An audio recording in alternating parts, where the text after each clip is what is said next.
ஆண்டவரும் இரட்சகருமாய் இருக்கிற இயேசு கிறிஸ்துவின் நாமத்திலே உங்கள் யாவருக்கும் இந்த பரிசுத்த நாளிலே வாழ்த்துக்களை தெரிவித்துக் கொள்கிறேன். கர்த்தர் தாமே உங்களை ஆசீர்வதிப்பாராக. இந்த நாளின் தியானத்திற்காக யோவான் எழுதின சுவிசேஷம் 3ஆம் அதிகாரம் 35ஆம் வசனத்தை வாசிப்போம். யோவான் 3:35 நான் வாசிக்கிறேன், கவனிங்கள். பிதாவானவர் குமாரனில் அன்பாயிருந்து எல்லாவற்றையும் அவர் கையில் ஒப்பு கொடுத்திருக்கிறார். பிதாவானவர் குமாரனில் அன்பாயிருந்து எல்லாவற்றையும் அவர் கையில் ஒப்பு கொடுத்திருக்கிறார். எல்லாவற்றையும் அவர் கையில் ஒப்பு கொடுத்திருக்கிறார். இந்த நாளிலே பிதாவாகிய தேவன் குமாரனாய் இயேசு கிறிஸ்துவுக்கு கொடுத்த அதிகாரங்கள் என்ன என்பதை குறித்து நாம் தியானிக்க போகிறோம். இந்த உலகத்தில் இயேசு மனிதனாய் வந்தார். மனிதனாய் பிறப்பதற்கு முன்பாக இயேசு பரலோகத்திலே அவர் குமாரனாக இருந்தார் என்று வேதம் நமக்கு தெளிவாக சொல்கிறது. ஆகவேதான் ஆண்டவராய் இயேசு கிறிஸ்துவை குறித்து வேதத்திலே யோவான் 3:16 இவ்வாறாக சொல்லப்பட்டிருக்கிறது.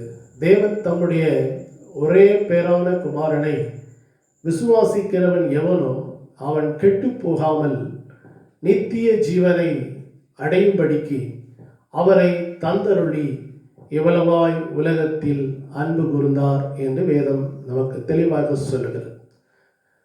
தேவன் தம்முடைய ஒரே பேரான குமாரனை விசுவாசிக்கிறவன் எவனோ என்று ஆண்டவர் அங்கே தெளிவாய் சொல்கிறார். அவருக்கு ஒரே பேரான ஒரு குமாரன் இருந்தார். அதற்கப்புறம் எந்த குமாரனும் இல்லை, அதுதான் அர்த்தம். ஒரே பேரான குமாரன்.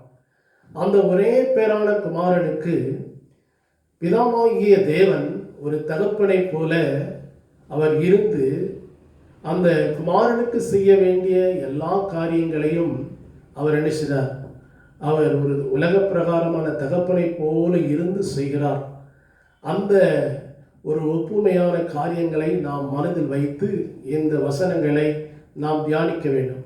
அதற்காக கடவுளுக்கு மனைவி உண்டோ என்ற ஒரு கேள்வியை நாம் எழுப்பக்கூடாது.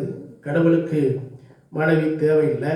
அவர் ஆவியாக இருக்கிறார், அவர் பரிசுத்தம் உள்ளவராக இருக்கிறார். ஆனால் உலகத்தில் பிறந்த மனிதனுக்கு தேவன் அவன் தனிமையாக இருப்பது நல்லதல்ல என்று உணர்ந்து ஏற்ற துணையை உண்டாக்கினார். ஆனால் தேவன் பிதா, குமாரன், பரிசுத்த ஆவியாக இருக்கிறார், திருத்துவமாக இருக்கிறார். ஸ்தோத்திரம். ஆகவே அதை நாம் விளங்கிக் கொள்ள வேண்டும். ஆகவே இந்த பூமிக்கு மனித அவதாரமாக வந்தவர் தான் இயேசு. இந்த பூமிக்குரிய நாமம்தான் இயேசு. ஆனால் பரலோகத்திலே அவர் குமாரனாக இருந்தார்.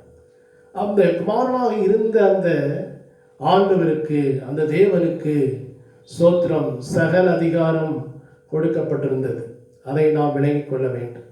இயேசு மனிதனாய் வந்தாலும் அவர் தேவனை காட்டிலும் சற்று சிறியவர் என்ற எண்ணம் நமக்குள்ளே நினைச்சக்கூடாது, வரக்கூடாது. அவர் தேவனுக்கு சமமாக தான் இருந்தார் என்பதை நாம் விளங்கிக் கொள்ள வேண்டும். இந்த பூமியிலே இயேசு மனிதனாய் வந்த பிறகு இந்த பூமியிலே அவரை குறித்து தேவன் சொன்ன சில காரியங்களை நாம் பார்க்க போகிறோம். மத்தேயு 3:17 வசனத்திலே நாம் வாசிக்கிறோம். அங்கே சொல்லப்பட்டிருக்கிறது, அக்னி வானத்திலிருந்து ஒரு சத்தம் உண்டாகி, இவர் என்னுடைய நேசகுமாரன், இவரில் நான் பிரியமாயிருக்கிறேன் என்று உரைத்தது. இவர் என்னுடைய நேசகுமாரன், இவரில் நான் நினைக்கிறேன் பிரியமாயிருக்கிறேன் என்று தேவன் பரலோகத்திலிருந்து இந்த பூமியில் இருக்கிற மனிதகுமாரனாய் இயேசுவை குறித்து சாட்சி கொடுக்கிறார். தேவன் அவருக்கு கொடுத்த ஒரு அதிகாரம் என்ன என்றால், இவர் என்னுடைய நேசகுமார். எத்தனையோ பிள்ளைகள் உண்டு, ஆனால் எல்லா பிள்ளைகளை காட்டிலும் அதிகமாக நேசித்த ஒரு மகன்தான் யோசேப்பு. யாக்கோபால் மிகவும் நேசிக்கப்பட்ட ஒரு மகன்தான் யோசேப்பு. அவனுக்கு விசேஷித்த வஸ்திரங்களை யாக்கோபு என்ன செய்தான், கொடுத்திருந்தான். அவன் மிகவும் நேசிக்கப்பட்டவன். இதே போலதான் பிதாவாகிய தேவன் தன்னுடைய ஒரே பேரான குமாரனை இந்த பூமிக்கு அனுப்பின பிறகு அவர் மனிதர்களுக்கு முன்பாக மாதிரியாக இருக்க வேண்டும் என்ற காரியத்துக்காக எல்லாரையும் போல யோவானிடத்திலே அவர் ஞானஸ்நானம் பெற வந்தார். ஞானஸ்நானம் பெற வரும்போது யோவான் ஸ்நானகன் சொல்லுகிறார், நீர் என்னிடத்தில் வரலாமா? நான் உம்மிடத்தில் வர ஆயத்தமாக இருக்கிறேன், ஆனால் நீர் என்னிடத்தில் வரக்கூடாது. இயேசு சொன்னார், இப்பொழுது இடம் கொடு, இப்படி எல்லா நீதியையும் நிறைவேற்றுவது நமக்கு ஏற்றதாக இருக்கிறது என்று சொன்னார். பாருங்க, அந்த காரியத்தை இயேசு நிறைவேற்றின உடனே வானம் அவருக்கு திறக்கப்பட்டது. தேவ ஆவியானவர் பிராரம்பம் கொண்டு அவர் மேல் இறங்கி வந்து அமர்ந்தார். அதோடு மாத்திரமல்ல, வானத்திலிருந்து ஒரு சத்தம் உண்டாகிறது, இவர் என்னுடைய நேசகுமார், இவரில் நான் பிரியமாய் இருக்கிறேன் என்று அந்த சத்தம் உரைத்தது என்று சொல்லி நாம் பார்க்கிறோம். அப்ப பாருங்க, இயேசு யார் என்று சொன்னா, அவர் தேவனுக்கு மிகவும் நேசகுமாரனாக இந்த பூமியிலே காணப்பட்டார். அவர் மிகவும் நேசிக்கப்பட்ட ஒரு குமாரனாக அவர் இருந்தார் என்பதை நாம் விளங்கிக் கொள்ள வேண்டும். அது மாத்திரமல்ல, நாம் பார்க்கிறோம் மத்தேயு 28:18 நாம் பார்க்கிறோம், இயேசு கிறிஸ்து மத்தேயு 17:1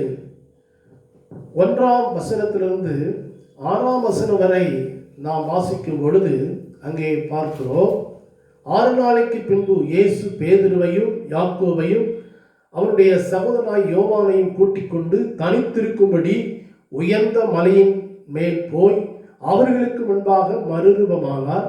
அவர் முகம் சூரியனைப் போல பிரகாசித்தது, அவர் வஸ்திரம் வெளிச்சத்தைப் போல வெண்மையாயிற்று. அப்பொழுது மோசேயும் எலியாவும் அவரோட பேசுகிறவர்களாக அவர்களுக்கு காணப்பட்டார்கள். அப்பொழுது பேதுரு இயேசுவை நோக்கி, ஆண்டவரே, நாம் இங்கே இருக்கிறது நல்லது, உமக்கு சித்தமானால் இங்கே உமக்கு ஒரு கூடாரமும் மோசேக்கு ஒரு கூடாரமும் எலியாவுக்கு ஒரு கூடாரமாக 3 கூடாரங்களை போடுவோம் என்றான். அவன் பேசுகையில் இதோ ஒளியுள்ள ஒரு மேகம் அவர்கள் மேல் நிழலிட்டது. இவர் என்னுடைய நேசகுமாரன், இவரில் பிரியமாயிருக்கிறேன், இவருக்கு செவி கொடுங்கள் என்று அந்த மேகத்திலிருந்து ஒரு சத்தம் உண்டாயிற்று. இங்கே நாம் பார்க்கிறோம், இவர் என்னுடைய நேசகுமாரன், இவரில் நான் பிரியமாயிருக்கிறேன் என்று அந்த சத்தம் அங்கே சோத்திரம் கேட்கப்பட்டது என்று நாம் பார்க்கிறோம். இங்கே பேதுருவும் யாக்கோவும் யோவானும் அங்கே இயேசுவோடு கூட நினைச்சாங்க, கடந்து போகிறார்கள். ஒரு மறுரூப மலைக்கு இயேசு அவர்களை நினைச்சார், அழைத்து கொண்டு போகிறார் தனித்து இருக்கும்படியாக. அங்கே அவர்களுக்கு முன்பாக இயேசு நினைச்சார், மறுரூபமானார் என்று நாம் பார்க்கிறோம். உறைந்த மலையைப் போல, வெண்மையான பனியை போன்ற உறைந்த மலையைப் போல ஒரு வஸ்திரம் அங்கே அவர் மேல் காணப்பட்டது. அதை பார்த்தபோதே பேதுரு சொல்லுகிறான், நாம் இங்கே இருக்கிறது நல்லது, உமக்கு ஒரு கூடாரமும் மோசேக்கு ஒரு கூடாரம் எலியாவுக்கு ஒரு கூடாரமாக 3 கூடாரங்களை போடுவோம் என்று சொல்கிறார். இங்கே இருப்பது நல்லது என்று சொல்கிறார். கீழே போக வேண்டாம், நாம் இங்கே இருப்பது நல்லது என்று சொல்கிறார். அதோடு மாத்திரமல்ல, உமக்கு ஒரு கூடாரம் மோசேக்கு ஒரு கூடாரம் எலியாவுக்கு ஒரு கூடாரம் 3 கூடாரங்களை போடுவோம் என்று சொல்கிறார்.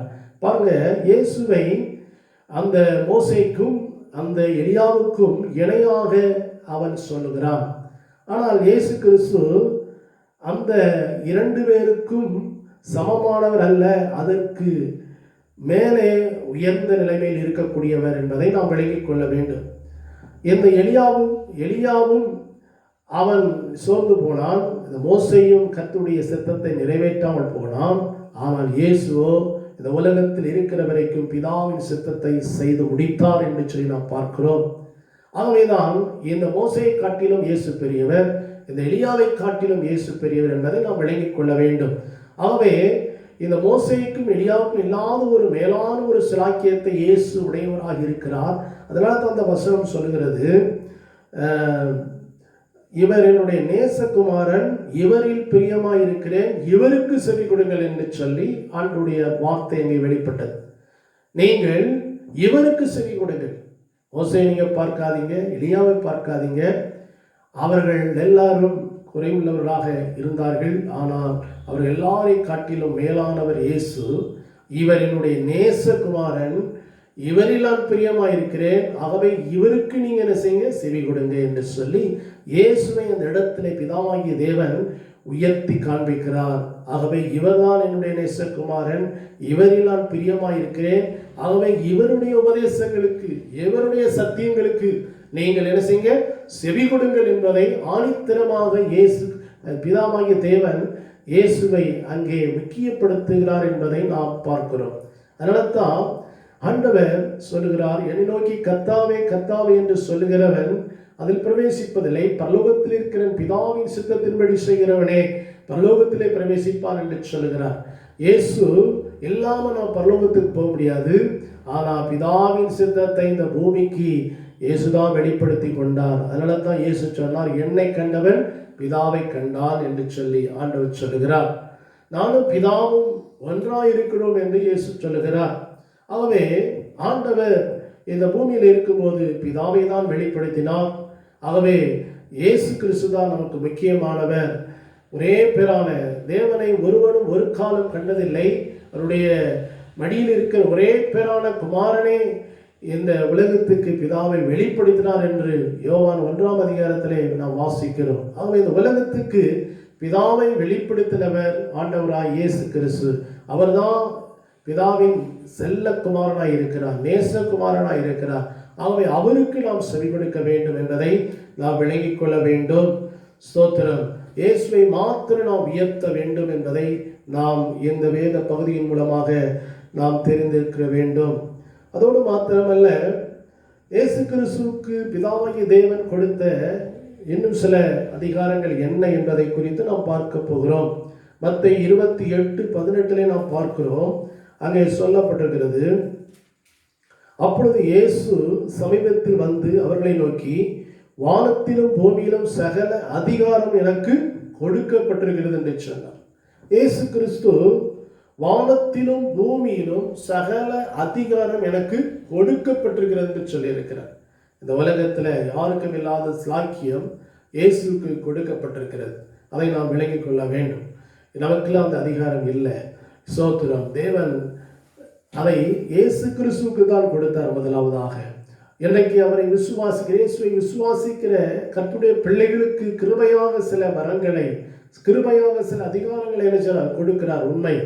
ஆனால் ஆண்டவராய் இயேசு கிறிஸ்து ஒருவருக்கு வானத்திலும் பூமியிலும் சகல அதிகாரம் முதலாவது கொடுக்கப்பட்டிருந்தது. ஏன்னு சொன்னா, பிதாவின் சித்தத்தை இந்த பூமியில செய்து முடித்தவர் இயேசு.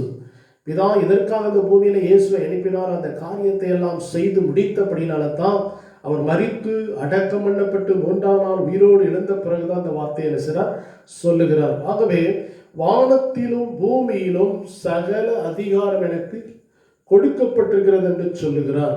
அப்போ இந்த வானத்துக்கு, இந்த பூமிக்கு மேல வானம் இருக்கிறது. வானங்கள் 3 வானங்கள் என்று சொல்லி நாம் பார்க்கிறோம். சோத்திரம். நாம் காண்கிற வானம் முதல் வானம், அதற்கு மேலே 2ஆம் வானம், 3ஆம் வானம். அந்த 3ஆம் வானத்துக்கு தான் அப்போஸ்தலனாகிய பவுல் என்ன செய்தார், போனதாக, தரிசனத்தில் போனதாக சொல்லுகிறார். பாருங்க, அங்க தேவனுடைய சோத்திரம் தூதர்களுடைய பாசையை கேட்டேன் என்று சொல்லுகிறார். ஆகவே இந்த நாட்களிலே வானத்திலும் பூமியிலும் சகல அதிகாரம் இயேசு கிறிஸ்து கொடுக்கப்பட்டிருக்கிறது என்பதை நாம் விளங்கிக் கொள்ள வேண்டும். பரலோகத்தில் பிதாவாகிய தேவன் அங்கே வெளிப்படுத்தின விசேஷத்தில் நம்ம பார்க்கும் பொழுது, அங்கே ஒரு உள்ளும் புறமும் எழுதப்பட்ட ஒரு முத்திரையிடப்பட்ட புஸ்தகத்தை அங்கே உடைப்பதற்கு பாத்திரவான் யார் என்று சொல்லி கேட்கும்போது ஒருவனும் இல்லை என்று சொல்லி நாம் பார்க்கிறோம். ஆகவே எல்லாரும் அந்த நேரத்தில் திகைத்து கொண்டிருக்கிறார்கள். இந்த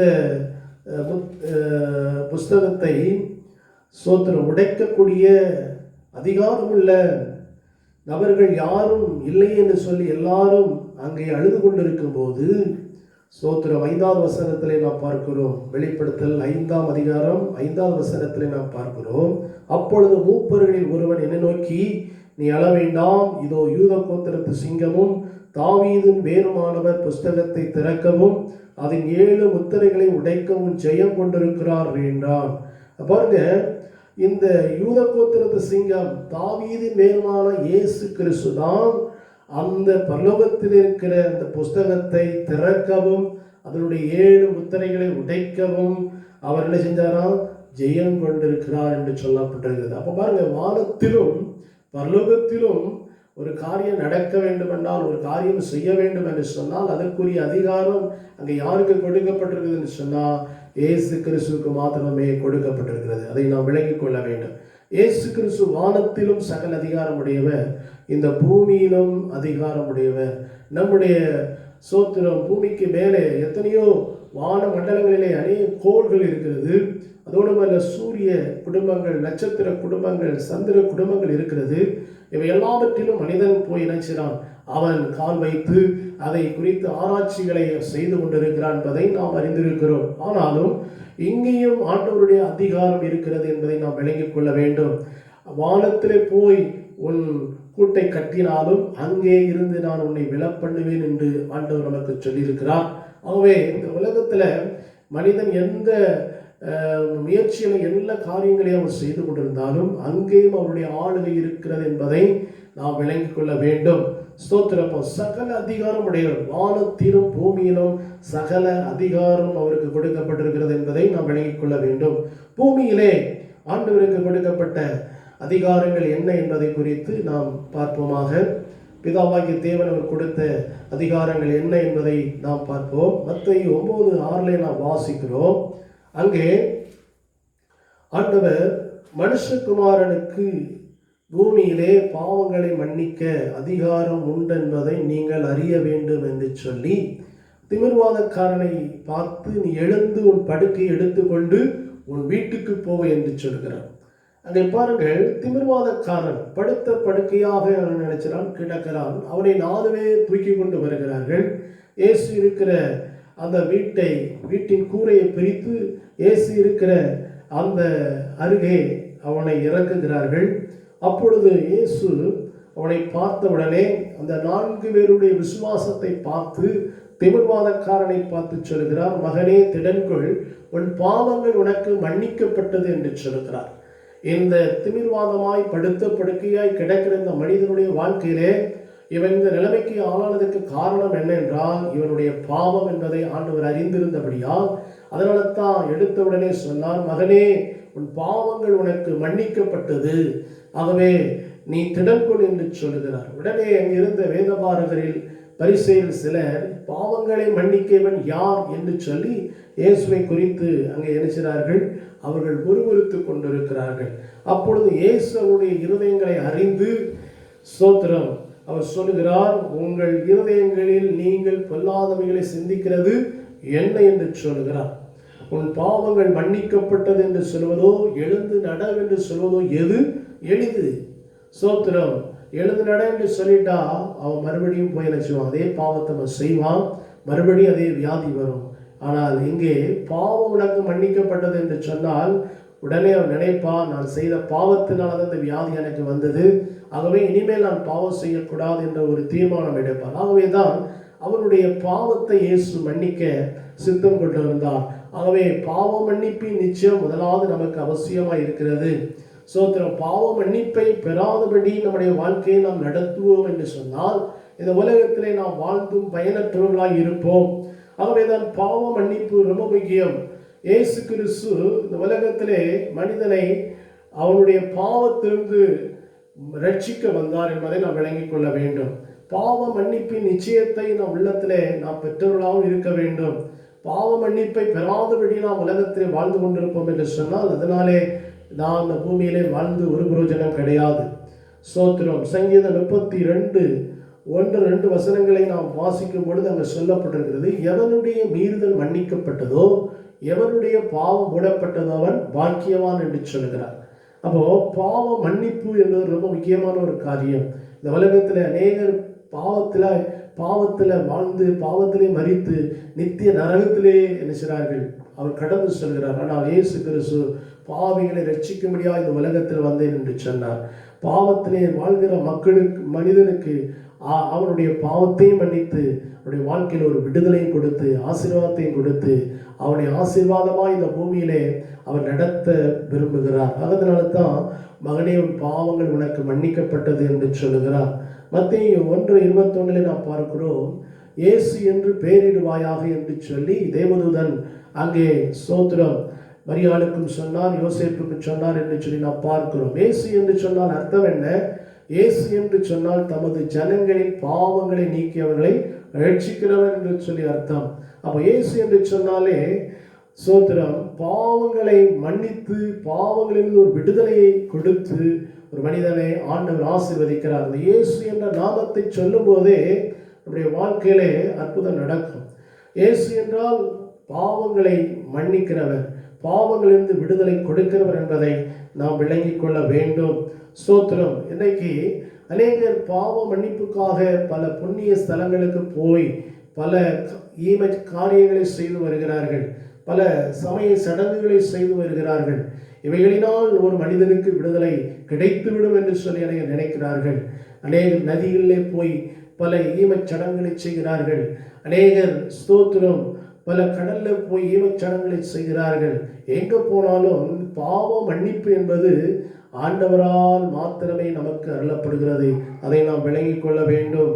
புண்ணிய ஸ்தலங்களுக்கு போவதனாலேயோ நாம் நற்கிரியைகளை செய்வதனாலோ தான தர்மம் பண்ணுவதனாலேயோ இல்லை என்று சொன்னால் நாம் பல ஈகைகளை செய்வதனாலோ நம்முடைய பாவம் மன்னிக்கப்பட முடியாது. அப்படி ஒரு காரியம் இருக்கும் என்று சொன்னால் இந்த உலகத்திலே ஐஸ்வர்யவான்கள் அநேகர் என்ன செய்வார்கள்? பல நன்மைகளை செய்து பாவ மன்னிப்பை பெற்று விடுவார்கள். ஆனால் ஏழைகளோ ஒன்றும் இல்லாதவர்களோ அவர்கள் அந்த காரியத்தை செய்ய முடியாது. ஆகவே தான் எல்லா மனிதனுக்கும் ஆண்டவர் இலவசமாக பாவ மன்னிப்பை அவர் கொடுக்கிறார். எப்படி கொடுக்கிறார் என்று சொன்னால் அவருடைய இரத்தத்தின் மூலமாக அவர் சிலுவையிலே நமக்காக பலியானதனுடைய நோக்கமே நம்முடைய பாவங்கள் நிமித்தம் அவர் அடிக்கப்பட்டு அவனுடைய அக்கிரமங்கள் நிமித்தம் நொறுக்கப்பட்டு நமக்கு சமாதானத்தை உண்டு பண்ணும் ஆக்கினை அடைந்தார் என்று வேதம் நமக்கு தெளிவாய் சொல்கிறது. ஆகவே இயேசு கிறிஸ்துவின் இரத்தத்தினால் மாத்திரமே நமக்கு பாவ மன்னிப்பு உண்டாகிறது என்பதை நாம் தெளிவாக அறிந்திருக்க வேண்டும். 1 பேதுரு 1ஆம் அதிகாரத்திலே 18ஆம் வசனம் 19ஆம் வசனத்திலே நாம் வாசிக்கிறோம். அங்கே இவ்வாறு சொல்லப்பட்டிருக்கிறது. 1 பேதுரு 1ஆம் அதிகாரம் 18-19ஆம் வசனத்திலே நாம் பார்க்கும் பொழுது,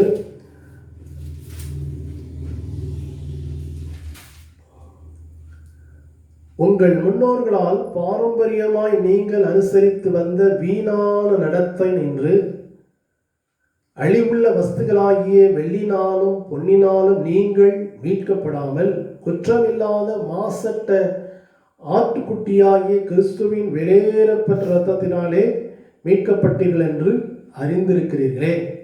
பாருங்க, ஆண்டவர் எங்க தெளிவா நமக்கு சொல்றாரு, எதனால ஒரு மனிதனுக்கு ஒரு மீட்பு உண்டாகிறது, எதனால ஒரு மனிதனுக்கு ரட்சிப்பு உண்டாகிறதுன்னு சொன்னா நம்முடைய முன்னோர்களால் நமக்கு போதிக்கப்பட்ட அநேக பாரம்பரியங்கள், பல ஈமச் சடங்குகள், சமய சடங்குகள் என்று பல காரியங்கள் இருக்கிறது. அதெல்லாம் செய்துவிட்டால் நமக்கு ஒரு ரட்சிப்பு கிடைத்துவிடும், நமக்கு ஒரு விடுதலை கிடைத்துவிடும் என்று சொல்லி மனிதன் நினைக்கிறான். ஆனால் வேதம் இங்கு தெளிவாக சொல்கிறது, வெள்ளினாலும் பொன்னினாலும் மீட்கப்படாமல் குற்றமில்லாத மாசற்ற ஆட்டுக்குட்டியாகிய கிறிஸ்துவின் விலையேறப்பட்ட இரத்தத்தினாலே நீங்கள் மீட்கப்பட்டீர்கள் என்று அறிந்திருக்கிறீர்களே. அப்போ கிறிஸ்துவின் விலையேறப்பட்ட இரத்தத்தினாலே நம்ம மீட்கப்பட்டிருக்கிறோம். இந்த இரத்தம் சாதாரண இரத்தம் அல்ல, இது மாசற்ற குற்றமில்லாத இரத்தம் என்று வேதம் சொல்லுகிறது. ஆகவே அந்த விலையேறப்பட்ட இரத்தத்தினால நமக்கு மீட்பை தேவன் கொடுத்திருக்கிறார் என்பதை நாம் விளங்கிக் கொள்ள வேண்டும். ஆகவே ரட்சிப்பு இயேசு கிறிஸ்துவின் இரத்தத்தினாலே, பாவ மன்னிப்பு இயேசு கிறிஸ்துவின் இரத்தத்தினால் மாத்திரமே நமக்கு கிடைக்கிறது என்பதை நாம் தெளிவாக விளங்கிக் கொள்ள வேண்டும். அவருடைய நாமமே அல்லாமல் நாம் ரட்சிக்கப்படுவதற்கு, பாவ மன்னிப்படைவதற்கு வேறொரு நாமம் கட்டளையிடப்படவில்லை என்று தெளிவாக அப்போஸ்தலர் நடபடிகளை நாம் பார்க்கிறோம்.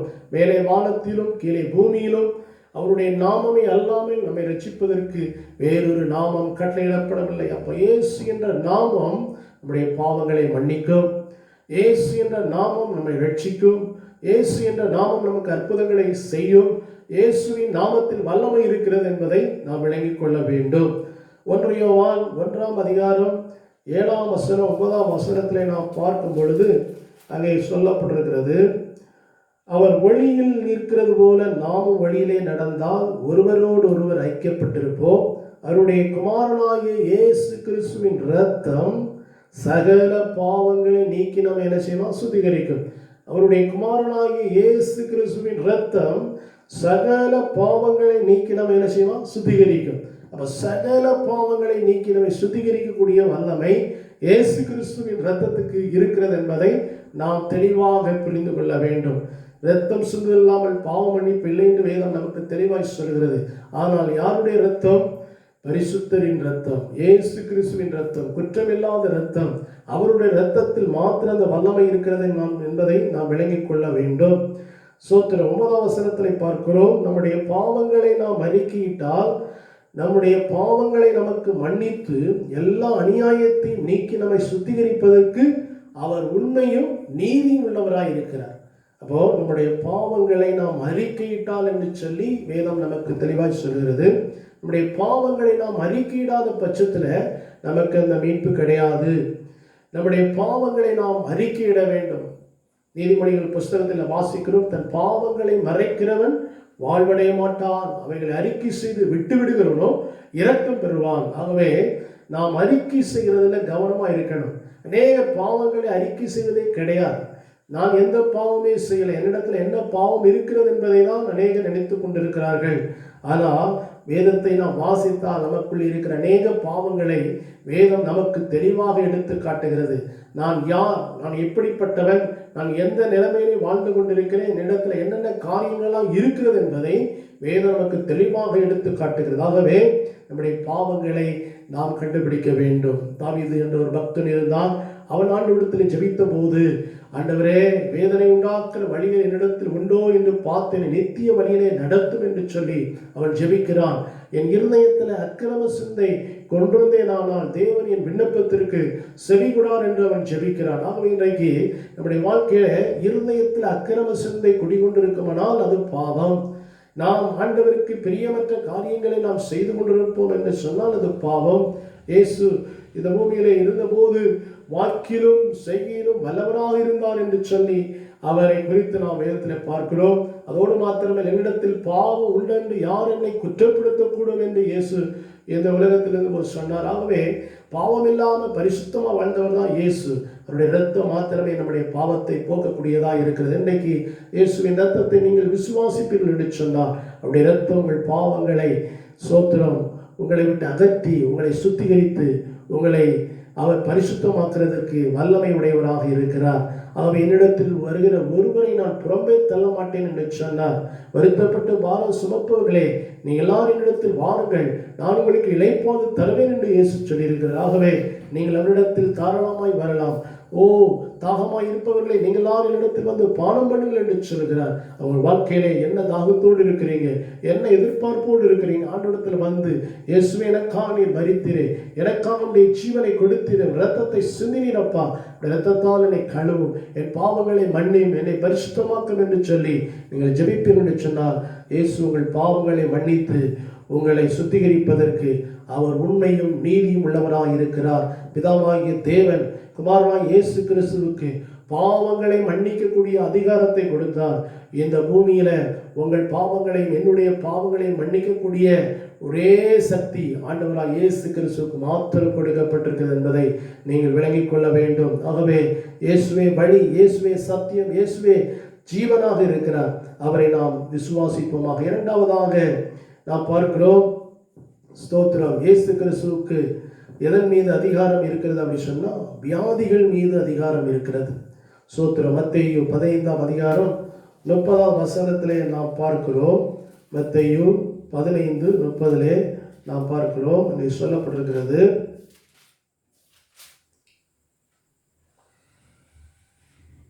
அப்பொழுது சப்பானிகள், குருடர்கள், ஊமையர், ஊனர் முதலிய அநேகரை திரளான ஜனங்கள் கூட்டிக் கொண்டு வந்து இயேசுவிடத்தில் வந்து அவர்களை அவர் பாதத்திலே வைத்தார்கள். அவர்களை அவர் சுஸ்தப்படுத்தினார் என்று சொல்லப்பட்டது. திரளான ஜனங்கள் இயேசுவினிடத்தில் அநேக சப்பானிகளை கொண்டு வந்தார்கள், அநேக குருடர்களை கொண்டு வந்தார்கள், அநேக ஊமையர்களை கொண்டு வந்தார்கள், அநேக ஊனர்களை கொண்டு வந்தார்கள். இயேசு அவர்களெல்லாம் பார்த்தபோது மனதுருகி அவர்கள் மேல் கரங்களை வைத்து அவருடைய வியாதிகளை நினைச்சதாலும் சுஸ்தப்படுத்தினார் என்று சொல்லி நாம் பார்க்கிறோம். பாருங்க, இயேசு கிறிஸ்துவுக்கு இந்த உலகத்தில் இருக்கிற எல்லா வியாதிகள் மீது அதிகாரம் இருக்கிறது. அவரால் குணமாக்க முடியாத வியாதிகள் என்று எதுவுமே கிடையாது. அவர்கிட்ட சகல வல்லமை இருக்கிறது. ஆண்டவர் குஷ்டரோகிகளை தொட்டு சுகப்படுத்தி இருக்கிறார். சோத்திரம், படுத்த படுக்கையாக இருந்த மனிதனை இயேசு சுகப்படுத்தி இருக்கிறார். குருடருடைய கண்களை ஆண்டவர் தொட்டு சுகமாக்கியிருக்கிறார். சப்பானிகளை நடக்க வச்சிருக்கிறார். நிமிர முடியாத கோணியை நிமிர பண்ணியிருக்கிறார். எத்தனையோ அற்புதங்களை செஞ்சிருக்கிறார். மரித்தோரை கூட இயேசு நினைச்சார், உயிரோடு கூட எழுப்பி இருக்கிறார். அப்படிப்பட்ட வல்லமை உடையவர். அதனால தான் வானத்திலும் பூமியிலும் சகல அதிகாரம் என கொடுக்கப்பட்டிருக்கிறது என்று சொல்லி இருக்கிறார். ஆகவே அவரால் முடியாத காரியம் ஒன்றுமே கிடையாது. மெய்யாகவே அவர் நம்முடைய பாடுகளை ஏற்றுக்கொண்டு நம்முடைய துக்கங்களை அவர் நினைச்சதான சிலுவையில சுமந்தார் என்று சொல்லப்பட்டிருக்கிறது. அவருடைய தழும்புகளால் நாம் குணமாகிறோம் என்று வேதத்தை நாம் வாசிக்கிறோம். அப்போ இயேசுவின் தழும்புகளால் நமக்கு ஒரு நல்ல சுகம் உண்டாகும் என்பதை வேதம் நமக்கு தெளிவாய் சொல்கிறது. ஆகவே இந்த நாட்களிலே ஆண்டவரால் குணமாக்க முடியாத வியாதிகள் எதுவும் கிடையாது. அதற்கு நாம் என்ன செய்ய வேண்டும்? இயேசுவை விசுவாசிக்க வேண்டும். ஆண்டவரை விசுவாசித்தால் மாத்திரமே அற்புதம் நடக்கும். இன்றைக்கு அநேகர் எங்கேயாவது போய் ஒரு சுகத்தை வாங்கிட்டு வந்துடணும் அப்படின்னு சொல்லிட்டு அங்கே போனால் சுகம் கிடைக்குமா, எங்கே போனால் சுகம் கிடைக்குமா, அப்படி இப்படின்னு சொல்லிட்டு பல இடங்களுக்கு போவார்கள். ஆனால் ஏதாவது ஒரு அற்புதம் நடந்துவிடும் என்ற எண்ணத்தில் தான் போகிறாங்க ஒழிய அவர்கள் இயேசுவை மனதார விசுவாசிப்பதில்லை. இயேசுவை உண்மையாக அவர்கள் ஏற்றுக்கொள்வதில்லை.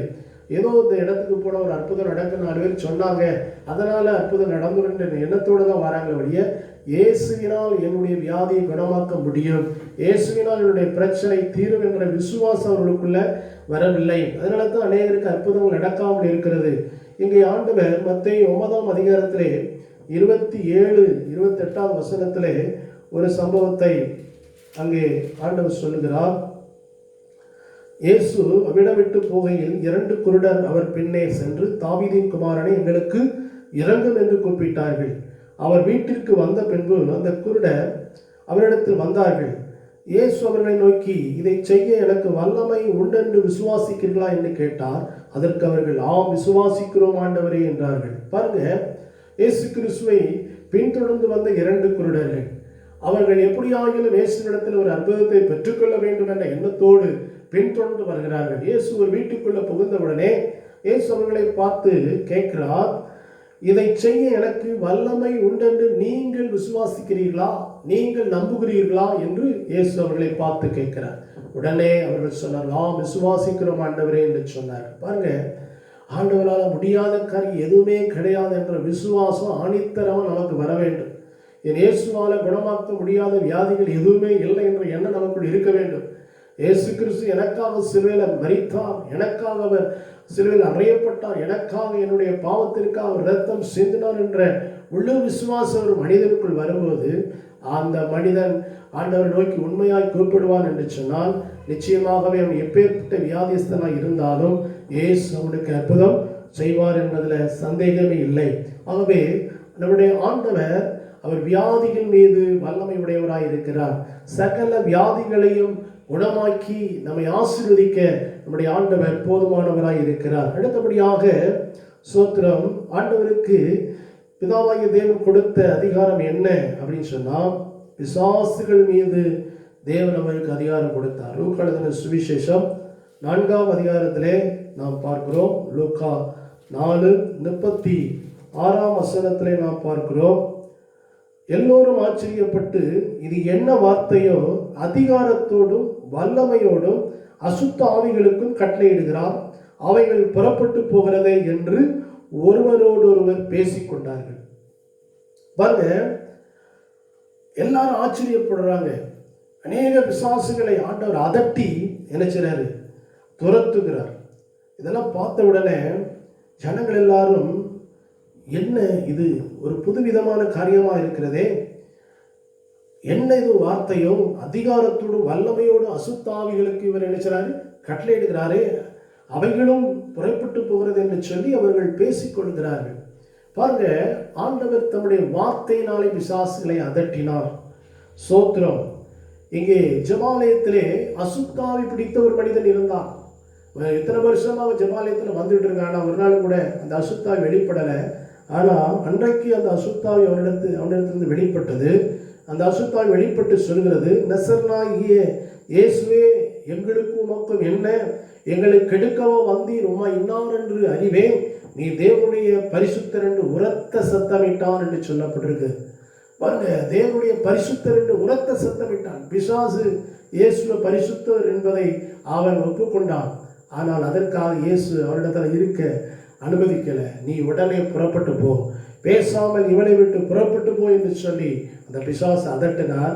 அப்பொழுது அந்த பிசாசு அவனை ஜனங்களின் நடுவே விடத்தள்ளி அவனுக்கு ஒரு சேதம் இல்லாமல் அவனை விட்டு என்ன செய்து போய்விட்டது என்று சொல்லி நாம் பார்க்கிறோம். அல்லேலூயா. அருமையானவர்களே, நம்முடைய ஆண்டவர் பிசாசுகள் மீது அதிகாரம் உடையவர். இன்னைக்கு அநேக குடும்பத்தில் பிசாசுகளினாலே பாதிக்கப்பட்ட மனதை உடையவர்கள், பய நிலையிலே வாழ்கிறவர்கள், சோத்திரம், கலக்கத்துக்குள்ளே இருக்கிறவர்கள், சோத்திரம், அநேகர் நினைச்சாங்க இருக்கிறாங்க. இந்த செய்திக்கு முன்பாக ஒரு ஃபோன் வந்துச்சு. அந்த ஃபோனில் ஒரு சகோதரர் பேசினார், ஐயா எனக்கு தூக்கமே வரமாட்டேங்குது, ஒரே பயமாக இருக்கிறது என்று சொல்லி அவர் சொன்னார். ஆகவே நீங்கள் நாளைக்கு காலை வாருங்கள், உங்களுக்காக நான் ஜெபிக்கிறேன். எப்பொழுது நான் ஃபோனில் ஜெபம் பண்ணுறேன் அப்படின்னு சொல்லிட்டு அந்த ஃபோனில் அவங்களுக்காக ஜெபம் பண்ணினேன். கொஞ்ச நேரம் தான், ஒரு 2 நிமிஷம் தான் ஜெபம் பண்ணேன். அப்படி முழங்கால் பண்ணிட்டு ஜெபம் பண்ணுங்க அப்படின்னு சொன்னேன். அவர் ஜெபம் பண்ணிட்டு இருக்கும்போது அவருக்குள்ளே தன்னால் ஒரு ஆட்டம் வந்திருக்கு. அப்போ பாருங்க, பிசாசு ஒரு மனிதனுக்குள்ளே இருக்கிறான். சோத்திரம். இந்த நாட்களிலே வீட்டுக்குள்ளே முடங்கி போன ஒரு மனிதனை அவன் மேலும் முடக்கி அவனை அழிக்கும்படியாக திட்டம் போட்டு கொண்டிருக்கிறான். பயத்தையும் கலக்கத்தையும் கொடுத்து கொண்டிருக்கிறான். ஆனால் இயேசு கிறிஸ்துவினால சோத்திரம் விடுதலை உண்டாகும். அல்லேலூயா. சோத்திரம். அன்பானவர்களே, இந்த நாட்களிலே இயேசு கிறிஸ்துவுக்கு பிசாசுகள் மீது அதிகாரம் உண்டு என்பதை நாம் விளங்கிக் கொள்ள வேண்டும். அடுத்தபடியாக ஆண்டவருக்கு என்ன அதிகாரம் கொடுக்கப்பட்டிருக்கிறது சொன்னால், இயற்கையின் மீது அதிகாரம் கொடுக்கப்பட்டிருக்கிறது. இந்த வானத்திலும் பூமியிலும் உள்ள இயற்கைகள் மீது ஆண்டவர் அதிகாரம் இருக்கிறது. மார்க் எழுதின சுவிசேஷம் 4ஆம் அதிகாரத்திலே நாம் பார்க்கிறோம். 39வது வசனத்திலே நாம் பார்க்கிறோம்.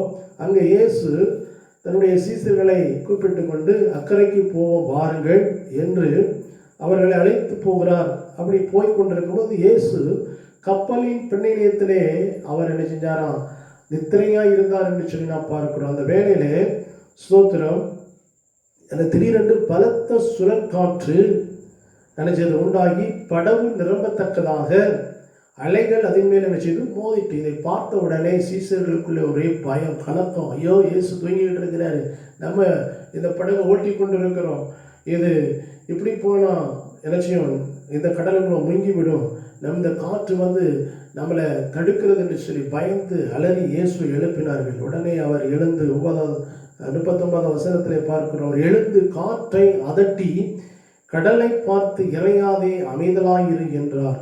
அப்பொழுது காற்று நின்று போய் மிகுந்த அமைதல் உண்டாயிற்று. பாருங்க, காற்று நின்று போய் மிகுந்த ஒரு அமைதல் உண்டாயிற்று. அவர் என்ன செய்தார்? அவர் எழுந்து இறையாதே அமைதலாயிரு என்று சொன்னார். காற்றை அதட்டினார். உடனே அங்கே ஒரு அமைதல் உண்டாயிற்று. பாருங்க, எவ்வளவு ஆச்சரியமான ஒரு காரியம். காற்று ஆண்டவருக்கு கீழ்ப்படுகிறது, கடல் அவருக்கு கீழ்ப்படுகிறது. பாருங்க, இந்த காற்றும் கடலும் ஆண்டவருக்கு கீழ்ப்படுகிறது. எவ்வளவு உண்மையான ஒரு காரியமாக யோசித்து பாருங்க. நம்முடைய ஆண்டவருக்கு இயற்கையின் மீது அதிகாரம் இருக்கிறது. ஆகவே வானத்திலும் பூமியிலும் இருக்கிற அநேக இயற்கைகளை ஆண்டவர் தன்னுடைய கட்டுப்பாட்டுக்குள் வைத்திருக்கிறார். அது நெல்லுன்னு சொன்ன நிற்கும், அது ஓடுனா ஓடும். அப்படிப்பட்ட ஒரு நிலைமையை ஆண்டவர் வச்சிருக்கிறார். அவருடைய கட்டுக்கு எல்லாம் அடங்கும் என்று சொன்னால் அவர் தான் எல்லாத்தையும் உண்டாக்கினார். சோத்திரம். வெளிச்சம் உண்டாக்கினது என்று சொன்னால் வெளிச்சம் உண்டாயிட்டு, வெட்டாந்தரை உண்டாக்கினது என்று சொன்னால் வெட்டாயந்தரை உண்டாயிட்டு, சோத்திரம். எல்லா காரியங்களையும் அவர் தான் உண்டாக்கினார். அப்போ அவருக்கு கட்டுப்படாதது எதுவுமே கிடையாது. சோத்திரம். யோசுவா புஸ்தகத்தில் 10ஆம் அதிகாரம் 12ஆம் வசனம் 13ஆம் வசனத்தில் யோசுவா சூரியனை பார்த்து சொல்கிறான், நீ தரித்து நில் என்று சொல்கிறான். சந்திரனும் அது தரித்து நின்றது. பாருங்க, ஒரு மனிதனுடைய வார்த்தை கேட்டு இந்த சூரியனும் சந்திரனும் அப்படி நின்று விட்டது நாம் பார்க்கிறோம். இந்த அதிகாரத்தெல்லாம் ஆண்டவர் அவருடைய பிள்ளைகளுக்கு அவர் நினைச்சார், கொடுக்கிறார். அவருடைய நாம மகிமைக்காக அவருடைய ராஜ்யத்தை கட்டுகிற தேவ பிள்ளைகள் எந்த இடத்துல இருந்து உண்மையாக அவருடைய பணியை செய்தாலும் அந்த ஊழியக்காரருடைய வார்த்தையை கர்த்தர் நினைச்ச கனப்படுத்துகிறார். ஆகவே ஆண்டவருடைய வல்லமை எவ்வளவு பெரியதாக இருக்கிறது என்பதை யோசித்து பாருங்கள். அவர் காற்றையும் கடலையும் அதட்டுகிறார். அதோடு மாத்திரமல்ல, யாக்கோபு 5:17 வாசிக்கிறோம், எலியா அவன் கருத்தாய் ஜெபம் பண்ணுகிற ஒரு மனிதனாய் இருந்தான். 3 வருடம் 6 மாதம் மழை பெய்யாதபடி அவன் ஜெபித்த போது மழை பெய்யல, சோத்திரம். ஆனால் மறுபடியும் அவன் ஜெபம் பண்றான், மறுபடியும் என்ன செய்து மழை பெய்கிறது. அப்போ இயற்கையை ஆண்டவர் கட்டுப்படுத்துகிறார் என்பதை நாம் பார்க்கிறோம். சங்கீதம் 33:9 நாம் பார்க்கிறோம், அவர் சொல்ல ஆகும், அவர் கட்டளையிட என்ன செய்யுமா நிற்கும் என்று சொல்லப்பட்டிருக்கிறது. ஆண்டவர் ஒரு காரியத்தை சொன்னால் அப்படியே என்ன செய்யும், அது நடக்கும். ஆண்டவர் காரியத்தை சொன்னால் அப்படி நிற்கும். அப்படிப்பட்ட அதிகாரம் நம்முடைய ஆண்டவர் கொடுக்கப்பட்டிருக்கிறது. யோனாவின் புஸ்தகத்தில் நாம் பார்க்கிறோம், யோனாவை விழுங்குவதற்கு ஒரு திமிங்கலத்துக்கு ஆண்டவர் கட்டளை கொடுத்தார். அதோடு மாத்திரமல்ல, யோனா ஒரு ஆமணக்கு செடியிலே கலிகூறும்படியாக ஒரு நாள் ராத்திரியிலே அந்த ஆமணக்கு செடியை அங்கே இணைச்சுதான் முளைக்க வைத்தார் என்று சொன்னால் பார்க்கிறோம். அதோடு மாத்திரமல்ல, அந்த ஆமணக்கு செடியை அழித்து போடவுக்கும் ஆண்டவர் ஒரு பூச்சிக்கும் கட்டளையிட்டார் என்று நாம் பார்க்கிறோம். பாருங்க, ஆண்டவரால் எதையும் செய்ய முடியும், யாரை கொண்டும் எந்த ரூபத்திலையும் அதை அவர் செய்வார் என்பதை நாம் விளங்கி கொள்ள வேண்டும். சோத்திரம். யாத்திராகமம் புஸ்தகத்தில் நாம் பார்க்கிறோம், அங்கே வாதைகள் இஸ்ரவேலர் அந்த எகிப்தில் இருந்த அந்த மக்களுக்குள்ளே வாதைகள் வந்தபோது அங்கே பேன், வண்டு, வெட்டுக்கிளிகள் என்று பல வாதைகளை அனுப்பும்போது அந்த வாதைகள் எல்லாம் ஆண்டவர் சோத்திரம் மோசே ஜெபித்த போது வந்தது. அதன் பிறகு ஜெபித்த போது எல்லாமே என்ன செஞ்சு அப்படி கடந்து போனது என்று சொல்லி பார்க்கிறோம். பாருங்க, இந்த உலகத்தில் வாழ்கிற ஒரு சின்ன அது ஒரு பிராணியாக இருந்தாலும் அதுவும் ஆண்டவருடைய வார்த்தை கட்டுப்பட்டு நடக்கிறதை நாம் குறித்து பார்க்கிறோம். ஆகவே ஆண்டவருக்கு கீழ்ப்படியாத எந்த ஒரு பறவைகளோ மிருகங்களோ அது கிடையவே கிடையாது. ஆண்டவர் ஒரு காரியத்தை செய்ய சொன்னால் அது அப்படியே என்ன செய்கிறது. ஒரு காகத்தை கொண்டு ஆண்டவர் எலியாவுக்கு ஆகாரம் கொடுக்க சொல்லும்போது இந்த காகம் வந்து என்ன செய்து கொடுத்தது. அவையெல்லாம் ஆண்டவர் இந்த உலகத்தில் இயற்கையின் மீது, பறவைகள் மீது, மிருகங்கள் மீது ஒரு அதிகாரம் உடையவராக இருக்கிறார் என்பதை நாம் விளங்கிக் கொள்ள வேண்டும். ஸ்தோத்திரம். அதோடு மாத்திரமல்ல, அவர் மரணத்தின் மீதும் அதிகாரம் உடையவராக இருக்கிறார். சோத்திரம். மரணமே உன் கூரங்கே, பாதாளமே உன் ஜெயம் எங்கே என்று சொல்லி மரணத்தையும் பாதாளத்தையும் ஜெயித்தவர் தான் நம்முடைய ஆண்டவர். 2 கொரிந்தியர் 1 நாம் வாசிக்கிறோம். 1 அதிகாரம் 9வது வசனம் 10வது வசனத்தில் நாம் பார்க்கும் பொழுது அங்கே இவ்வாறு பவுல் சொல்கிறார். 2 கொரிந்தியர் 1 அதிகாரம் 9, 10வது வசனத்திலே நாம் பார்க்கிறோம், நாங்கள் எங்கள் மேல் நம்பிக்கையாய் இராமல் மரித்தோரை எழுப்புகிற தேவன் மேல் நம்பிக்கையாய் இருக்கத்தக்கதாக மரணம் வரும் என்று நாங்கள் எங்களுக்குள்ளே நிச்சயித்திருந்தோம்.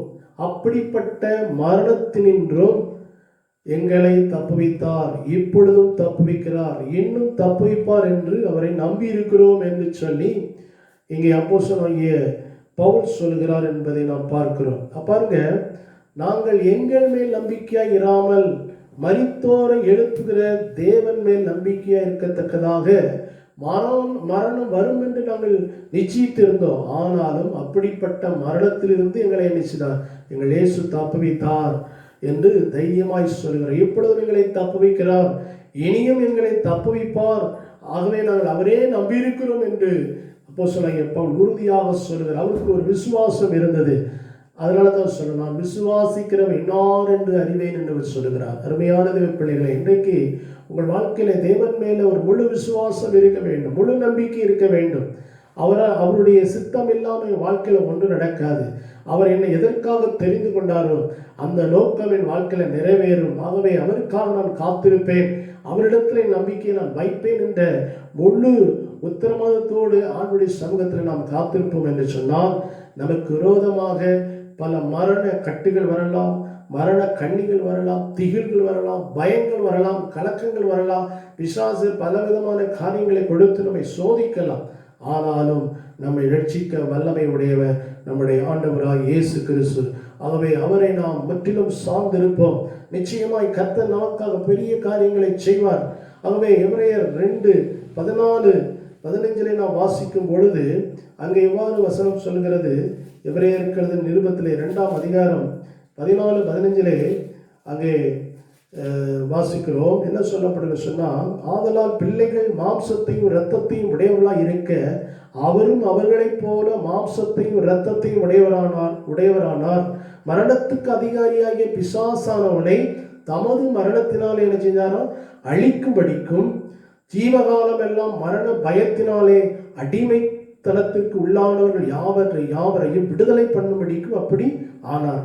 இயேசு உங்களுக்காக எனக்காக சிலுவையில் மரித்தார் என்று சொன்னால், எதற்காக என்று சொன்னால், மரணத்துக்கு அதிகாரியாகிய பிசாசானவனை தமது மரணத்தினால் அழிக்கும்படியாக அப்படி அவர் மரித்தார் என்பதை நாம் விளங்கிக் கொள்ள வேண்டும். ஜீவகாலம் எல்லாம் மரண பயத்தினாலே வாழ்ந்து கொண்டிருந்த அடிமைத்தனத்திற்குள்ளான யாவரையும் விடுதலையாக்கும்படியாக அப்படி என்ன செய்தார்?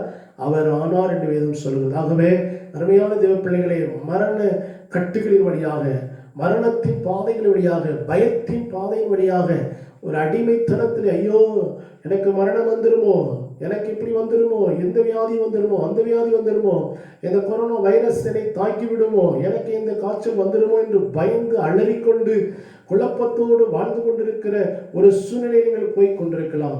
ஆனால் இயேசு கிறிஸ்து உங்களை நிச்சயமாய் தப்புவிப்பார். ஹல்லேலூயா. மரணத்துக்கு அதிகாரியாகி பிசாசானவனை தமது மரணத்தினால் இயேசு அழித்தார் என்று வேதம் சொல்கிறது. ஆகவே அன்பானவர்களே, இன்னைக்கு இயேசு உங்களுக்காக சிலுவையில் மரித்திருக்கிறார். உங்கள் பாவத்தை ஒரு சிலுவையில் சுமந்திருக்கிறார். ஆகவே நீங்க பயப்பட அவசியம் இல்லை. அறிக்கை பண்ணுங்கள், எனக்காக மரித்த இயேசுவே, எனக்காக ஜீவனை கொடுத்த இயேசுவே, நானுமே நம்பிக்கையா இருக்கிறேன், என்னை ரட்சிப்பதற்கு நீரே வல்லமை உடையவர் என்பதை நீங்கள் அறிக்கை செய்யுங்கள். ஆண்டவர் நிச்சயமாய் உங்களுக்கு உதவி செய்வார். எசேக்கியா ராஜாவுக்கு அங்கே தீர்க்கதரிசி வந்து சொல்லுகிறான், நீர் சீக்கிரமாய் உன் வீட்டு காரியத்தை ஒழுங்குபடுத்தும், நீர் மரித்து போவீர் என்று சொல்லி அவனுக்கு சொல்லப்பட்டது. அவன் சுவர் பக்கமாய் திரும்பி, என் ஆண்டவரே, நான் உனக்கு முன்பாக எவ்வளவு மன உத்தமாய் நடந்தேன் என்பதை அறிவீர் அல்லவா என்று சொல்லி ஆண்டவரை நோக்கி கண்ணீர் விட்டு கதறினான். மறுபடியும் ஆண்டவர் பேசினார், தீர்க்கதரிசி அனுப்புகிறார். உன்னுடைய மன்றாட்டை கேட்டேன், விண்ணப்பத்தை கண்டேன், உன் விண்ணப்பத்தை கேட்டேன், கண்ணீரை கண்டேன், இதோ உன் ஆயுசு நாட்களை 15 வருஷம் நான் கூட்டித் தருகிறேன் என்று சொல்லி அவனுக்கு சொல்லப்பட்டது. ஆகவே அவனுக்கு வர இருந்த அந்த மரணம் தடை பண்ணப்பட்டது. அவனுக்கு ஆண்டவர் கூடுதலாக 15 வருடங்களை ஆண்டவர் கூட்டி கொடுத்தார் என்று சொல்லி நாம் பார்க்கிறோம். நம்முடைய வாழ்க்கையிலும் பல இக்கட்டான சூழ்நிலை வழியாய் கடந்து செல்லும்போது ஆண்டவரை அண்டிக் கொள்வோம் என்று சொன்னார், ஆண்டவரை நாம் பற்றிக் கொள்வோம் என்று சொன்னார். ஆண்டவர் நமக்கு விரோதமாய் இருக்கிற எல்லா மரண கண்ணிகளையும் நம்மை விட்டு அப்புறப்படுத்துவார். யோனா ஆண்டுடைய சமூகத்திலே அந்த மீன் வயிற்றுக்குள் இருக்கும்போது அவன் ஜெபம் பண்ணினான். ஆண்டவரை பார்த்து அவன் இவ்வாறு சொல்கிறான். அவருடைய வாழ்க்கையில் ஒரு மரண திகில், ஒரு பயம் அவனை ஆட்கொண்டதாக அவன் சொல்லுகிறான். 2ஆம் அதிகாரத்திலே, யோனா 2ஆம் அதிகாரத்திலே அவன் அந்த மீன் வயிற்றுக்குள் இருந்தவன் ஆண்டவரை நோக்கி ஜெபிக்கிறான்.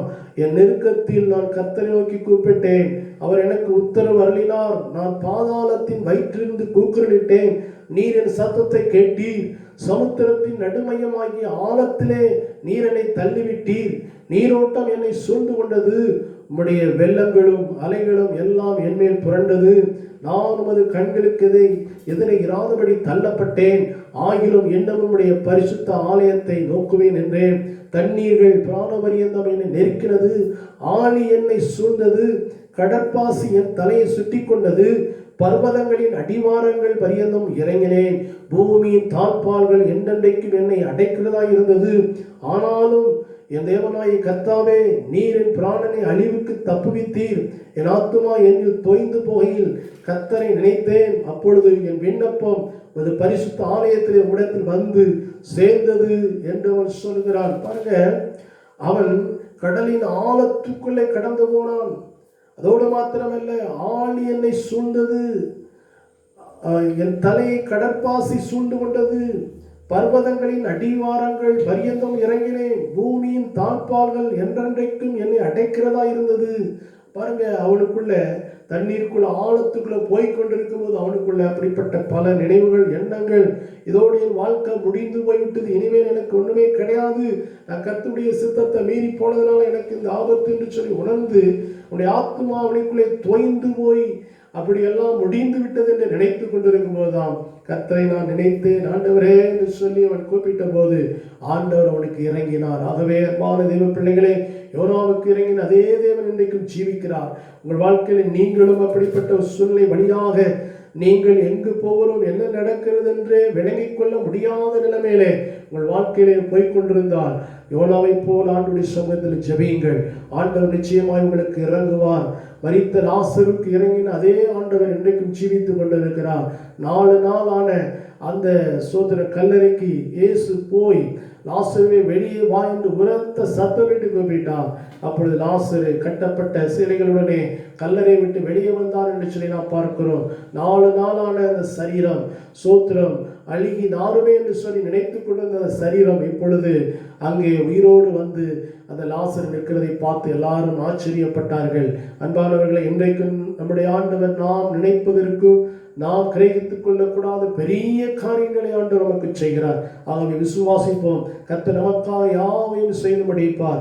யோவான் 14:12 நாம் வாசிக்கிறோம். ஆண்டவர் சொல்கிறார், என்னை விசுவாசிக்கிறவன் நான் செய்கிற கிரியைகளை செய்வான், இவைகளை பார்க்கிலும் பெரிய காரியங்களை செய்வான் என்று சொல்கிறார். ஸ்தோத்திரம்.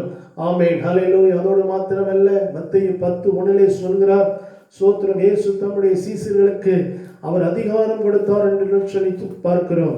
ஆண்டவர் நமக்கு அதிகாரங்களை கொடுக்கிறார். நீங்கள் அவருடைய சமூகத்திலே காத்திருந்தால் உங்களுக்கும் எனக்கும் அந்த அதிகாரத்தை கொடுப்பார். அங்கே நாம் பார்க்கிறோம் மத்தேயு 10:1, அப்பொழுது அவர் தம்முடைய 12 சீஷர்களை தம்மிடத்தில் வரவழைத்து அசுத்த ஆவிகளை துரத்தவும் சகல வியாதிகளையும் சகல நோய்களை நீக்கவும் அவர்களுக்கு அதிகாரம் கொடுத்தார் என்று சொல்லப்பட்டிருக்கிறது. இன்றைக்கு நம்முடைய ஆண்டவர் அவருடைய அதிகாரத்தை நமக்கு தருகிறார். பிதாவாகிய தேவன் அவருக்கு கொடுத்த அதிகாரத்தை நமக்கும் ஆண்டவர் கொடுக்கிறார். ஆகவே நாம் அவருடைய சீசர்களாய் மாற வேண்டும். நாம் அவரிடத்தில் வர வேண்டும். அவருடைய பாதத்தில் இருக்க வேண்டும்.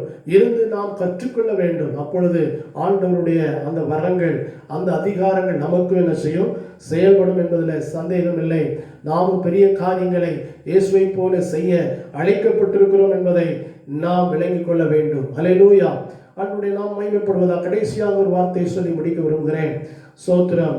6வதாக ஸ்தோத்திரம், யோவான் 5:22 நாம் வாசிக்கிறோம். யோவான் 5:22 நாம் பார்க்கிறோம். பிதாவாகிய தேவன் இயேசு கொடுத்த ஒரு அதிகாரம் என்ன அப்படின்னு சொன்னா சொல்லப்பட்டிருக்கிறது.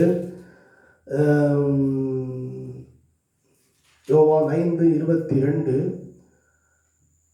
அன்றியும் பிதாவை கனம் பண்ணுகிறது போல எல்லாரும் குமாரனையும் கனம் பண்ணும்படிக்கு பிதாவானவர் தாமே ஒருவருக்கும் நியாய தீர்ப்பு செய்யாமல் நியாய தீர்ப்பு செய்யும் அதிகாரம் முழுவதையும் குமாரனுக்கு ஒப்பு கொடுத்திருக்கிறார். பாருங்க, இந்த உலகத்தில் பிறந்த ஒவ்வொரு மனிதனையும் கடவுளே நியாயம் தீர்க்க அவர் உட்படாமல் எல்லா அதிகாரத்தையும் மனிதனை நியாயம் தீர்க்கக்கூடிய எல்லா காரியத்தையும் ஆண்டவர் யாருக்கு கொடுத்திருக்கிறாரா? குமாரனாய் இயேசுவுக்கு கொடுத்திருக்கிறார். அல்லேலூயா. ஏன் என்று சொன்னால், இந்த குமாரன் தான் அந்த உலகத்தில் வந்தார். அவர் மனிதனாய் வாழ்ந்தார். அவர் நம்மை போல எல்லா விதத்திலும் சோதிக்கப்பட்டு பாவம் இல்லாதவராய் இருந்தார் என்று சொல்லி பார்க்கிறோம். இன்றைக்கு உலகத்தில் அநேகர் ஏன் இதை செய்தீங்க, ஏன் இந்த மாதிரி நீங்கள் நடந்துக்கிட்டீங்க அப்படின்னு கேட்டால், சூழ்நிலை அப்படி இதை செய்ய வச்சுட்டு என்ன அறியாமல் அப்படி செஞ்சுட்டேன் அப்படின்னு சொல்லிட்டு நிறைய சொல்லுவாங்க. ஆனால் இயேசு இந்த பூமியில் வாழ்ந்தபோது அவருக்கும் பல சோதனைகள் வந்தது, பல பிரச்சனைகள் வந்தது. எல்லா விதத்திலும் நம்மை போல அவர் நெருக்கப்பட்டு பாடுபட்டு அவர் வாழ்ந்தார். ஆனாலும் அவர் என்ன செய்யலை, பாவம் செய்யவில்லை. இன்றைக்கு அநேகருக்கு பல காரணங்களை கூறி வருகிறார்கள். இதனாலத்தை இப்படி நடந்துட்டேன், இதனாலத்தை இப்படி செஞ்சுட்டேன் அப்படின்னு சொல்லுவார். ஆனால் ஆண்டவருக்கு எல்லாமே தெரியும். மனிதன் எதனால பாவம் செய்கிறான், ஏன் இதை செய்கிறான் என்பதை ஆண்டவர் ஒருவமே துல்லியமாக அவர் அறிந்திருக்கிறார். மனிதனாய் பிறந்து மனிதனாய் வாழ்ந்த அப்படின்னால மனித நிலைமைகளை இயேசு துல்லியமாய் அவர் அறிந்திருக்கிறார். ஆகவே நியாய தீர்ப்பு செய்யும் சகல அதிகாரத்தையும் பிதாவாகிய தேவன் இயேசு கிறிஸ்துவுக்கு கொடுத்திருக்கிறார். ஆகவே இந்த உலகத்துக்கு இயேசு கிறிஸ்து மறுபடியும் வருவார். அவர் நியாயாதிபதியாய் வருவார். முதல் தடவை வரும்போது மனிதனை ரட்சிக்கும்படியாக வந்தார். இனிமேல் அவர் வரும்போது அவர் மனிதனை நியாயம் தீர்க்கும்படியாக வருகிறார். அதை நம்ம விளங்கிக் கொள்ள வேண்டும். இந்த உலகத்தின் முடிவில் நியாய தீர்ப்பு நாள் என்று ஒன்று இருக்கிறது. அந்த வெள்ளை சிங்காசனத்திற்கு முன்பாக நம்ம எல்லாரும் நிற்க வேண்டும். ஆகவே அன்றைக்கு மரித்தோராகிய சிறியோர் பெரியோர் எல்லாரும் ஆண்டவருக்குமாக நிற்க நம்ம நிற்கிறத நம்ம பார்க்க போறோம். ஆகவே அந்த நியாய தீர்ப்பு நாளுக்கு முன்பாக நாம் ரட்சிக்கப்பட்டாக வேண்டும். அந்த நாளில் அவருக்கு முன்பாக நாம வெட்கப்பட்டு தலைமுடியக்கூடாது. எப்பொழுதே ரட்சிக்கப்பட்டா, இன்றைக்கே நம்முடைய பாவங்களை அறிக்கை செய்தா, கிருபையின் பிரமாணத்தின்படி ஆண்டவருடைய பாவங்களை மன்னித்து நம்மை ரட்சித்தவருடைய பிள்ளையாக மாற்றுகிறார். ஆனால் நியாயத்தீர்ப்பு நாளில் நம்ம நின்று சொன்னா அது பரிதாபத்துக்கு ஒரு காரியம். அந்த நாளில் நாம் வெட்கப்பட வேண்டியிருக்கும். ஆகவே இந்த நாளிலே நம்மை நியாயம் தீர்க்கிற ஒருவர் ஒரு நாள் வரப்போகிறார். அவை அதற்கு முன்பாக ரட்சிக்கப்பட்டு மனம் திரும்பி நம்முடைய பாவங்களை அறிக்கை செய்து நாம் ஞானஸ்தானம் எடுத்து சபையில் அங்கமாக வேண்டும் என்ற எண்ணத்தோடு நாம் கடந்து வர வேண்டும். அப்படி நாம் வரும்போது நிச்சயமாகவே நமக்கு பாதுகாப்பு உண்டு. ஸ்தோத்திர. நோவாவின் காலத்திலே அவன் 120 வருஷம் பிரசங்கம் பண்ணனா ஒருவர் கூட ரட்சிக்கப்படலை, மனம் திரும்பலை.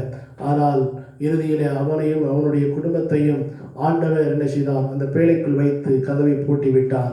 அதன் பிறகு அங்கே மழை பெய்த போது, வெள்ளம் வந்த போது எல்லாரும் ஓடி வந்தாங்க. அன்றைக்கு எல்லாரும் நோவா எனக்கு கதவை திறக்கணும்னு சொன்ன போது கதவு திறக்கப்படலை. அடைக்கப்பட்ட கதவு அடைக்கப்பட்டது. ஆகவே ஒரு நாள் இந்த கிருபையின் காலத்துக்கு முடிவு உண்டு.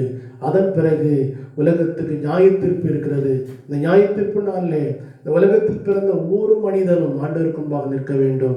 ஆகவே இந்த நாளிலே இந்த செய்தியை கேட்டுக்கொண்டிருக்கிற நீங்கள் ரட்சிக்கப்படாவிட்டால் இன்றைக்கு நீங்கள் ரட்சிக்கப்பட உங்களை ஒப்புக் கொடுங்கள். ஆண்டுடைய வரைக்கு ஆயத்தப்படுங்கள். கர்த்தர் தாமே உங்களை ஆசீர்வதிப்பாராக. பிதாவாகிய தேவன் குமாரனாகிய இயேசு கிறிஸ்துவுக்கு கொடுத்த அந்த அதிகாரங்களை இந்த நாளிலே தியானிக்க கர்த்தர் உதவி செய்தார். ஆகவே எல்லா காரியத்தையும் ஆண்டவர் அவர் கொடுத்திருக்கிறார். ஆகவே இந்த நாளிலே இயேசுவை நாம் மகிமைப்படுத்துவோம், இயேசுவை ஆராதிப்போம், இயேசுவை உயர்த்துவோம், உடைய வார்த்தையின்படி நடப்போம். கர்த்தர் நம்மை ஆசீர்வதிப்பாராக. கண்களை மூடி நாம் ஜெபம் செய்வோம். எங்கள் பரலோக பிதாவே, உம்முடைய குமாரன் இயேசுவின் நாமத்தில் வருகிறோம். இந்த நாளிலும் நீர் ஆண்டவரே உம்முடைய குமாரனுக்கு கொடுத்த அதிகாரங்களை நாங்கள் பார்த்தோம். ஆண்டவரே, இயேசுவானவர் மேலே வானத்திலும் கீழே பூமியிலும் சகல அதிகாரம் உடையவராய் இருக்கிறார். அவருடைய நாமத்தை நம்பி அவரை பின்பற்றுகிற நாங்கள் ஆண்டவரே, இந்த நாளிலே அவருடைய ஆண்டவரை ஆசீர்வாதத்துக்கு பங்குள்ளவர்களாக நாங்களும் மாற வேண்டும் ஐயா. நாங்களும் இந்த உலகத்தை ஆண்டவரே மேற்கொள்ள, பிசாசை ஜெயிக்க, வியாதியை மேற்கொள்ள ஆண்டவரே சோத்திரம் ஐயா. ஹல்லேலூயா. எங்களுக்கு கிருபை செய்ய வேண்டும் என்று ஜெபிக்கிறோம். ஆண்டவரே, இந்த உலகத்தில் இருந்தபோது இயேசு சொன்னார், நான் உலகத்தை ஜெயித்தேன் என்று சொன்னார். திடன் கொள்ளுங்கள் என்று சொன்னார். நாங்கள் அந்த உலகத்தை ஜெயித்து, பாவத்தை ஜெயித்து, ஆண்டவரை வியாதியை மேற்கொண்டு, பிசாசின் கிரியைகளை அழித்து உடைய வருகை கண்டு ஆயத்தப்பட கர்த்தர் எங்களுக்கு உதவி செய்கிறாங்க. இந்த சத்தத்தை கேட்ட ஆண்டவரை ஒவ்வொருவரையும் கர்த்தர் ஆசீர்வதியும். தொடர்ந்து உடைய நாமத்தை நீ மகிமைப்படுத்தும். இயேசு கிறிஸ்துவின் நாமத்தில் ஜெபிக்கிறோம் நல்ல பிதாவே. ஆமேன், ஆமேன். இப்பொழுது நம்முடைய கர்த்தராயிருக்கிற இயேசு கிறிஸ்துவின் கிருபையும் பிதாவாகிய தேவனுடைய அன்பும் பரிசுத்தாவியானுடைய ஐக்கியமும் நம் அனைவரோடு கூட இருப்பதாக. ஆமேன். எல்லோரும் சேர்ந்து சொல்வோம். என் ஆத்துமாவே கர்த்தரை ஸ்தோத்திரி, என் முழுவதுமே அவருடைய பரிசுத்த நாமத்தை ஸ்தோத்திரி. என் ஆத்துமாவே கர்த்தரை ஸ்தோத்திரி, அவர் செய்த சகல உபகாரங்களையும் மறவாதே. ஆமேன், ஆமேன். கர்த்தர் உங்களை ஆசீர்வதிப்பாராக. உங்கள் யாவருக்கும் இயேசுவின் நாமத்தில் வாழ்த்துக்கள். ஆமேன்.